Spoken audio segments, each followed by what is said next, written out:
نبی کریم صلی الله علیه وسلم به دې خبرې ته ډیر پام کوه که چیرې د چا په کومه غلطي او خامي به رسول الله پوه شه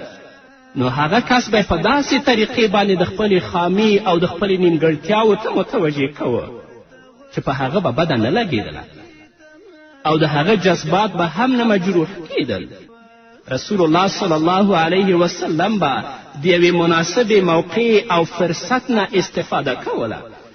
او په انفرادي شکل یا یوازې به هغه ته ویلې چې تا کې دا خامي یا په تا کې دا نیمګړتیا ده. او همدارنګه رسول اکرم صلی الله علیه وسلم به د ګواښلو پر ځای په ټولیزه او اجتماعي توګه ټول مخاطبول او ټولو ته به یې د هغوی نیمګړتیاوې بیان کړي. کم کس به چې غلطي کړې وه او کم کس نه به چې کومه خامي شوې وه هغه به خپلې نیمګړتیاوې ته په خپله متوجه شو او د اصلاح لاره به یې غوره کړه. نو اوس هم قدرمنو اوریدونکو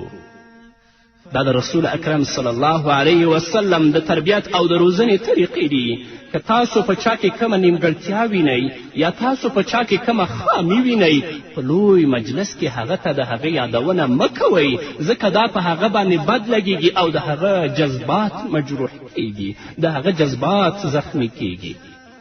کوشش وکړئ چې په انفرادي شکل باندې یو فرصت ولټوئ چې کله م یوازې ومونده هغه ته د هغه نیمګړتیا ور په مخه کړئ، یا اجتماعي شکل باندې چې ټول خلک ناست وي هر یوه ته د هغه د نیمګړتیاوو بیان وکړئ. یو کس ته ګوته مه نیسئ نو هغه کس به په خپله پوه شي چې په ما کې دا نیمګړتیا ده نو د خپل نیمګړتیا به پرېږدي او د اصلاح لاره به غوره کړي. په ځانګړې توګه زموږ علمای کرام دي دې ټکو ته ډېر زیات متوجه اوسیږي.